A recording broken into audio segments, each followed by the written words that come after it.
ఓహో ఇదిగో దర్శనం అట్టయితే అది ఉంది కదా బయట, దాని నుంచి దేవుడు మాట్లాడతాడు అనుకుంటా. ఉందా చెప్తాను కదా అసలు.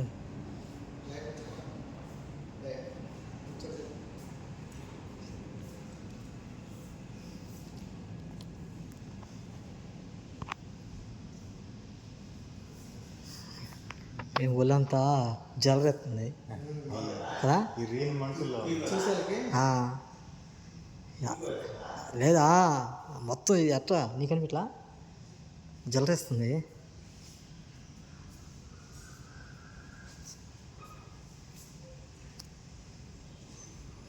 ఒక ఇక్కడికి తీసుకొచ్చారంట ఆయన చంపేస్తే.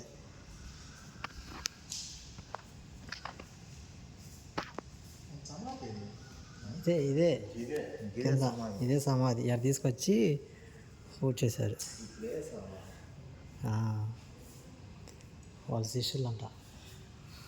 అదిగో పైన ఈటతో పడిసి తలకాయ నరికారంట చూడు. ఇదిగో పైన photo stone and beheaded Jerusalem 80వ సంవత్సరం అంట. తర్వాత సైమోన్ పేతుర్ని నరికారు. మత్తయ్య అందరు 12 మంది శిష్యులు 12 మంది శిష్యుని ఎట్లా చంపారు. ఇదిగో భర్తమైనేమో తోలుచారంట. అబ్బా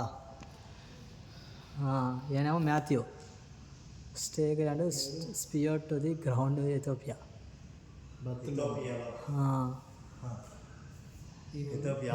జేమ్స్ యాకోబ్ ఆయన మత్తయ్య నైజీరియా వాళ్ళు ఇథియోపియా. అదేమో అర్మేనియా ఇథియోపియా. అగ్రిప్ప 44 సంవత్సరాలు. జబది కుమార్ యాకోబు ఏం కూడా మ్యాథ్యూ మత్తయ్య. ఇద్దరు మత్తయ్యలు ఈయనని రాళ్ళతో కొట్టి చంపేశారంట. నరికి పేతుని సగం నరికారంట అడ్డంగా. ఇంకో పేతురు ఏనే టీ పేతురు సీమోన్ పేతురు అయినా కనానీ సీమోన్ ఆయన యేసుక్రీస్తుని మోసింది. ఆయన సీమోన్ సిలువను కట్టేశారు. ఆంధ్రేని ఎక్స్ షేప్ క్రాస్ కట్టి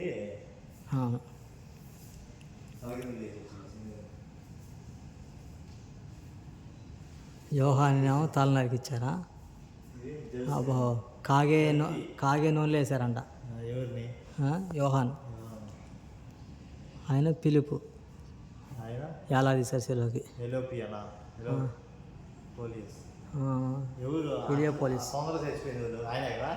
ఎందుకు ఇంకొక ఆయన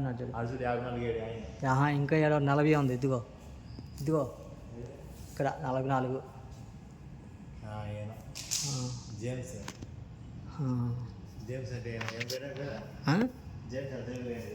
యాకోబు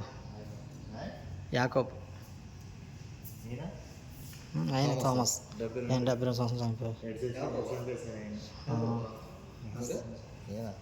థామస్ని ఎట్లా ఈటితో పొడిచి చంపారంట.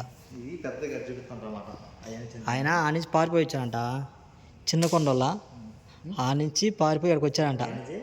ఇంకో కొండ ఉందంట చిన్నది, ఆ నుంచి పారిపోయి ఇక్కడికి వస్తే ఇంకా ఈటితో చంపేశారంట.